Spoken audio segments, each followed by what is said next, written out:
And I'm joined in the studio by Allison Sargent. Welcome, Allison.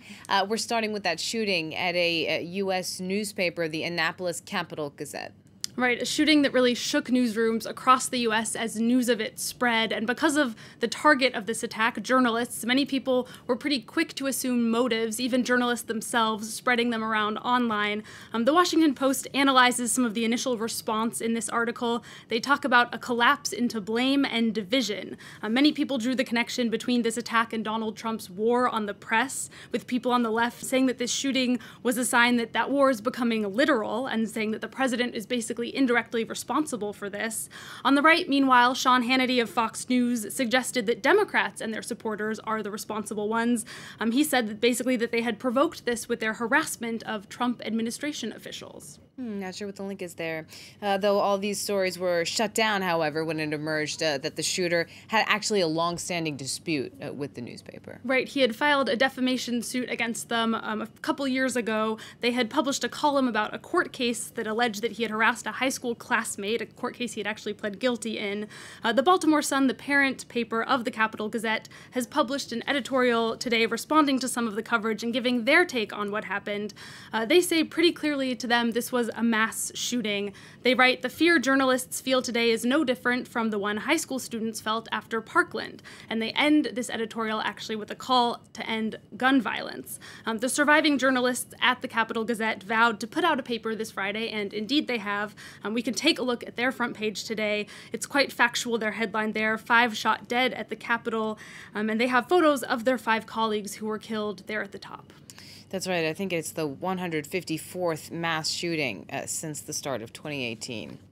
Moving on to Mexico now as the country gears up for elections on Sunday.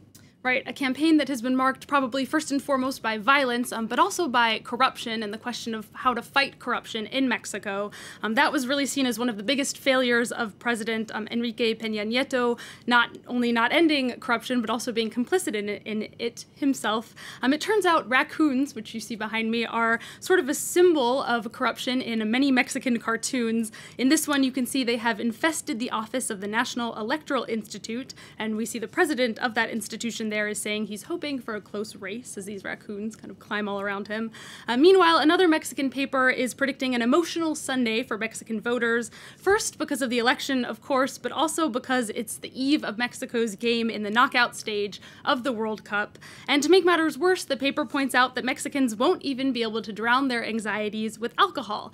That's because election prohibition goes into effect across most of Mexico at midnight this Friday. It's known as Ley Seca, the dry law, and it's meant to help maintain public decorum. Moving on now to events here in France. Paris's gay pride parade. That's right. Paris's Pride Parade is happening this weekend. They're one of the last cities to hold the Pride Parade this month because those parades have been going on since the start of June.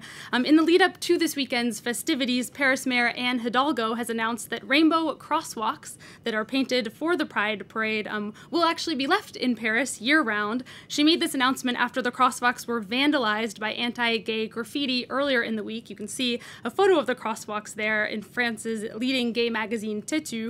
They're located in the Marais neighborhood, known for its gay nightlife, so something to look out for the next time you're in the city. While staying here in France, the French media is looking ahead to a ceremony on Sunday at which the 5th ever woman will be entering the Pantheon. Right, just number 5. This is, of course, Semen Vey. She's the French minister most famous for passing France's abortion legislation, the Loi Vey. She died last year at the age of 89. The weekly magazine Marianne is paying tribute to her on their cover this week. They're focusing on her legacy. This headline here reads, Semen Vey and her successors. And they note that while Semen Vey is not the first woman to enter into the Pantheon, this Sunday's ceremony is still going to see a first, and that is that the body of her husband, Antoine Vey, will be moved alongside her into the Pantheon, and it's going to be the first time a husband has received this honor, thanks only to the wonders of his wife. Interesting. Finally, now we're going to have to end on a disappointing note. Unfortunately, Senegal's elimination from the World Cup. Right, they were knocked out by Colombia yesterday. It means that there are no African teams advancing to the next stage of the World Cup. It's left the entire continent in tears. That's according to the news site from Burkina Faso.